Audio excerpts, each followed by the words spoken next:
اللہ الرحمن الرحیم۔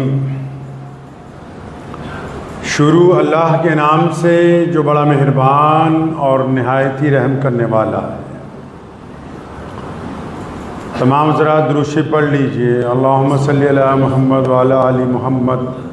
کما صلیت علی ابراہیم وعلی آل ابراہیم انک حمید مجید۔ اللہم بارک علی محمد وعلی آل محمد کما بارکت علی ابراہیم وعلی آل ابراہیم انک حمید مجید۔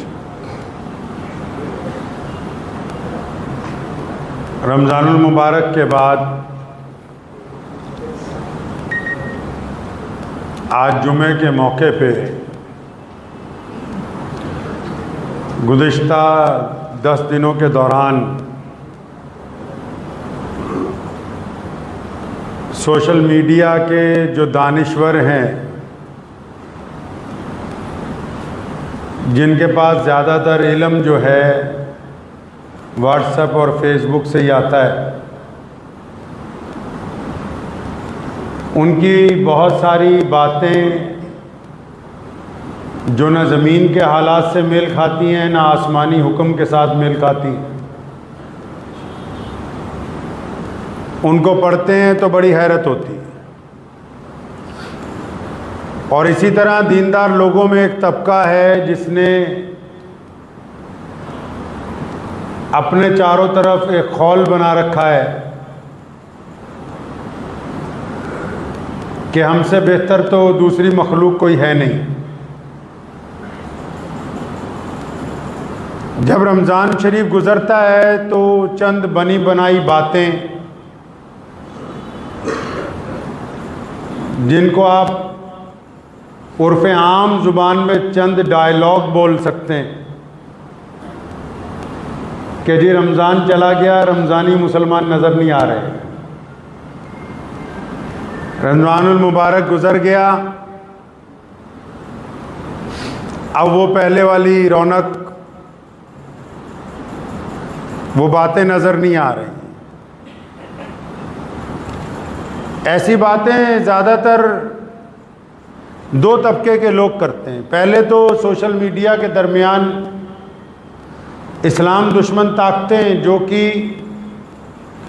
کوئی ایسا حربہ، کوئی ایسا وقت ضائع نہیں کرنا چاہتی جس میں مسلمانوں کی حوصلہ شکنی کی جائے۔ دوسرا وہ لوگ جو کہ سوشل میڈیا کے بیمار ہیں، یعنی جن کی نگاہ کبھی فیس بک سے، واٹس ایپ سے، انسٹاگرام سے باہر ہی نہیں گئی، جو خود کبھی نماز پڑھنے نہ گئے ہوں، جنہوں نے کبھی رمضان کے روزے پابندی سے نہ رکھے ہوں، ان کے پاس یہ اطلاع پوری ہے کہ رمضان کے بعد وہ بات نہیں رہی۔ لیکن حقیقت اس کے برعکس ہے۔ اگر زمینی سطح پہ ہم آئیں گے تو جو اصلیت ہے وہ اس سے بالکل برعکس ہے۔ ہاں، آپ کو ایسا لگتا ہے کچھ لوگوں کو کہ رمضان کے بعد بہت سارے نمازی مسجدوں میں نظر نہیں آتے۔ وہ نظر اس لیے نہیں آ رہے کیونکہ تقریباً 90% گھومنے نکلے ہوئے ہیں۔ لیکن اگر آپ رمضان المبارک کے بعد زمینی سطح پہ مسلمانوں کے حالات دیکھیں گے، اسلام کے حالات کو اگر آپ دھیان سے دیکھیں گے تو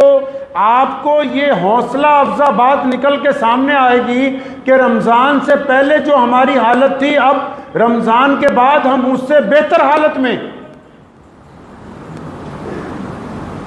پیارے محمد رسول اللہ کی سنت ہے نا کہ جب بھی سوچیں مثبت سوچیں۔ بہت سارے مقرر ایسے ہیں جن کے پاس بنی بنائی باتیں ہیں کہ جی رمضان کے بعد فلاں نظر نہیں آیا، فلاں نظر ہے، رمضان گزرا ہے۔ رمضان جانے کے بعد آپ اگر اب زمینی سطح پر مسلمانوں کی مسجدوں کو دیکھو گے تو بڈھوں سے زیادہ نوجوان نماز کے عادی بن چکے ہیں۔ ہر ایک مسجد کو نئے نمازیوں کی کھیپ مل گئی ہے۔ ہر ایک مسجد میں نئے نمازی موجود ہیں جو رمضان سے پہلے نہیں تھے، جن میں کم عمر بچے بھی ہیں، نوجوان بھی ہیں، ادھیڑ عمر بھی ہیں جن کو رمضان میں پابند کیا گیا نماز کا، اب وہ رمضان کے بعد ان کے اندر ایک فکر ہے، ایک جذبہ ہے کہ ہماری نماز قضا نہیں ہونی چاہیے، تو رمضان گزرنے کے بعد مساجد میں نئے نمازیوں کی، پکے نمازیوں کی اب کھیپ موجود ہے جو پچھلے سال سے زیادہ ہے۔ آپ اس بات کو اگر اپنی آنکھوں سے دیکھیں گے تو محسوس کریں گے کہ واقعی اگر ہم اس کو مثبت نظریے سے دیکھیں تو نمازیوں کی تعداد جو مستقل نمازی ہیں وہ رمضان کے بعد اب زیادہ ہو گئی۔ رمضان کے بعد اگر آپ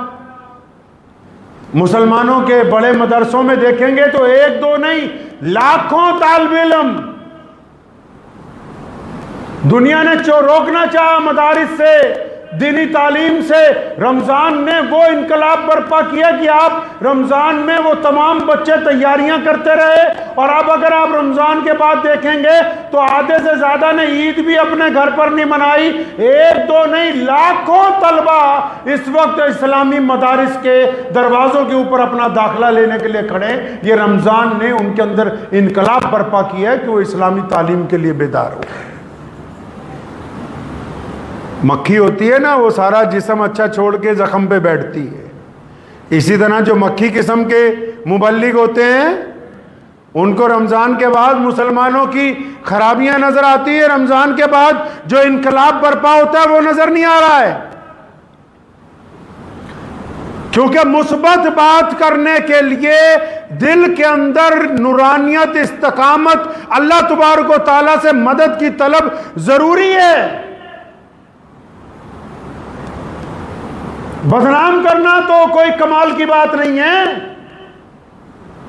معاشرے کی ان اچھائیوں کو نکال کے سامنے لانا کہ یہ دیکھو یہ بہترین لوگ رمضان المبارک کے بعد اب تیار ہیں۔ کیا یہ بہترین بات نہیں کہ آج سے 30-40 سال پہلے رمضان کے بعد جب نمازیں ہوتی تھیں 4 نمازی، 5 نمازی، 10 نمازی، اب رمضان کے بعد جب نماز ہوتی ہے مسجدوں میں 8-8 10-10 صفیں ہیں، تو کیا ہم پیش رفت آگے کر رہے ہیں کہ پیچھے جا رہے ہیں؟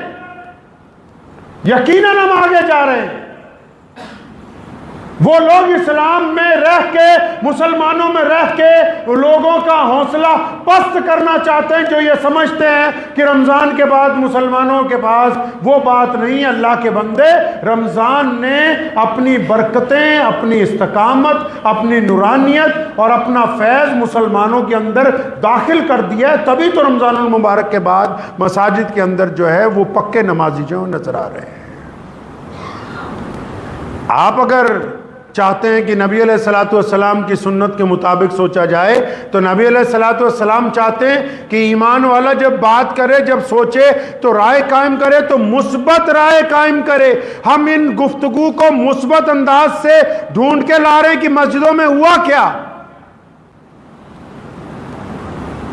اگر آپ مثبت طریقے سے چلیں گے تو آپ کو پتہ لگے گا کہ رمضان نے تو ہمیں بے انتہا برکتیں عطا فرمائی ہیں۔ رمضان کی وجہ سے گھر میں نمازوں کا احترام شروع ہوا، رمضان المبارک کی وجہ سے بہت سارے لوگ قرضے سے مکت ہو گئے، رمضان المبارک کی وجہ سے بہت سارے لوگوں کی پریشانیاں دور ہو گئیں، رمضان المبارک کی وجہ سے بہت ساری نئی عمارتیں، مدارس اور مساجد کی تعمیر ہونے لگی، رمضان المبارک کی وجہ سے تعلیم کے نئے سال کا آغاز کیا جا رہا ہے، رمضان المبارک کی وجہ سے مسلمان ایک نئے جوش اور جذبے کے ساتھ اسلام کی تبلیغ کے لیے تیار ہے۔ تو رمضان المبارک کی برکتوں کا اظہار ہماری زبان سے بھی سامنے آنا چاہیے کہ واقعی ہم کو اللہ تبارک و تعالیٰ نے اپنے مقدس مہینے سے کچھ عطا فرمایا ہے۔ اب جو تو گئے ہی نہیں رمضان کے بعد مسجد، انہیں کیا پتا ہوگا کہ فجر میں کتنے لوگ تھے؟ ان کو تو واٹس ایپ اور فیس بک پہ لکھا کہ رمضان کے بعد کوئی نظر نہیں آیا۔ اللہ کے بندے تم خود ہی نہیں پہنچے، اگر تم آتے مسجد تک تو تمہیں پتا ہوتا کہ رمضان کے بعد ایسے ایسے لوگ مساجد میں دیکھنے کو مل رہے ہیں جو رمضان سے پہلے مسجد تک نہیں آتے تھے۔ اس لیے یہ بات ذہن نشین کر لیجئے کہ اسلام اپنی پیش رفت زمین پر ثابت قدمی کے ساتھ رکھنے میں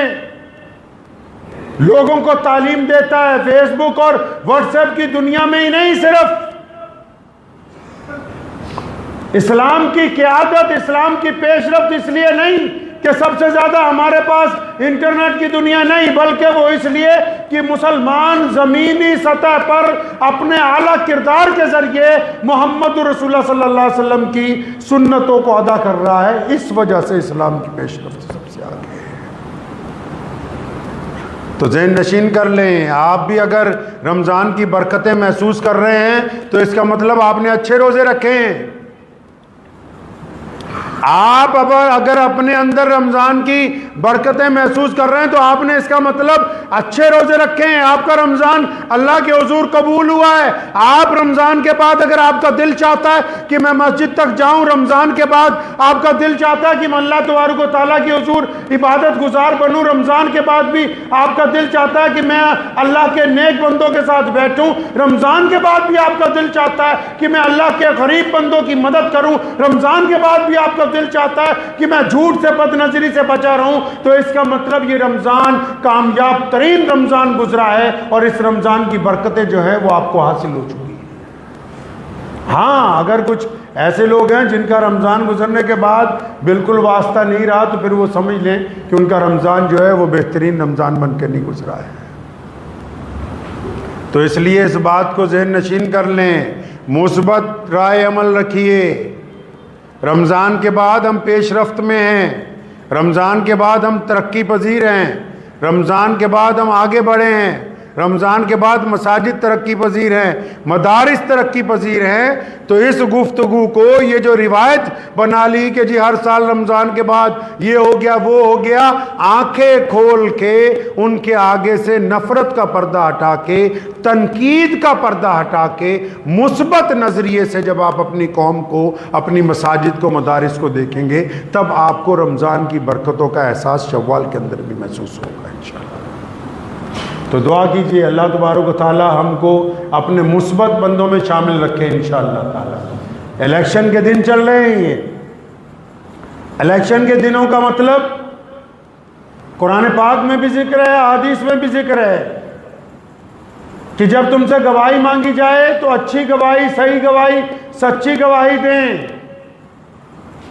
الیکشن کے متعلق جو گفتگو آپ سے کر رہے ہیں وہ یہ نہیں کہ کس جماعت کو ووٹ دیں، کس کو نہیں دیں۔ پہلا مسئلہ تو یہ ہے کہ جو بھی لوگ اس ملک میں رہتے ہیں، چاہے ان کا مذہب کوئی بھی ہے، رنگ کوئی بھی ہے، نسل کوئی بھی ہے، جب کبھی الیکشن آتا ہے تو بہت سارے لوگ سمجھتے ہیں پکنک منانے جائیں، بہت سارے لوگ سمجھتے ہیں ادھر ادھر گھومنے چلے جائیں، اور بہت سارے لوگ سمجھتے ہیں کہ مذہب کے نام پر ووٹ دیں، بہت سارے لوگ سمجھتے ہیں کہ ہماری برادری کا آدمی کھڑا ہوگا اس کو ووٹ دیں گے، بہت سارے لوگ سمجھتے ہیں کہ ہم اپنے نظریے سے۔ تو اس بات کو ذہن نشین کر لیجئے کہ جب آپ سے گواہی مانگی جائے، یہ ووٹنگ جو ہے گواہی آپ سے پوچھ رہا ہے آپ کا دیش کی، بتاؤ کس کو آگے لے کے آنا ہے، تو آپ اپنے سچے دل کے ساتھ، نیک نیتی کے ساتھ ووٹ ڈالنے کے لیے جائیے، کیونکہ اس کو ووٹ کو ڈال کے اچھے لوگوں کو قیادت کے لیے پسند کرنا یہ بھی اسلامی تعلیمات کا حصہ ہے۔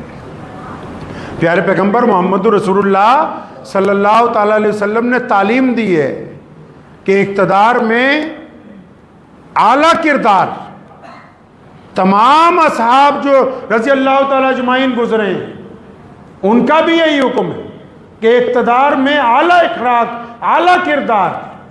اور اللہ تبارک و تعالیٰ نے جن لوگوں کو بھی، چاہے وہ کسی بھی مذہب سے تعلق رکھتے ہیں، آپ کو موقع دیا الیکشن کے اندر شامل ہونے کا، آپ کے یہاں ووٹ پڑنے کے لیے جا رہے ہیں، تو خدا را انصاف کے ساتھ، ایمانداری کے ساتھ ووٹ ڈالیے، کسی بھی اس نظریے کے ساتھ نہ ووٹ ڈالیے کہ جی فلاں کو ہی جتانا ہے، فلاں کو۔ آپ کے نزدیک آپ کا دل جس کو کہتا ہو کہ یہ بندہ ایماندار ہے، اس مٹی کے لیے، اس وطن کے لیے، اس معاشرے کے لیے، اس سماج کے لیے، شہر کے لیے، گاؤں کے لیے فائدہ مند ہے، تو ان کو چنیے۔ اپنی آنکھوں کے آگے سے تمام طرح کے پردے، چاہے وہ مذہب کا ہو، چاہے وہ ذات کا ہو، چاہے برادری کا ہو، ان کو ہٹانے کے بعد دیانتداری کے ساتھ اپنی رائے جو ہے وہ دیجیے۔ دعا کیجئے کہ اللہ تبارک و تعالیٰ ان باتوں کے اوپر مجھے بھی اور آپ سب کو بھی عمل کرنے کی توفیق عطا فرمائے۔ وآخر دعوانا ان الحمدللہ رب العالمین۔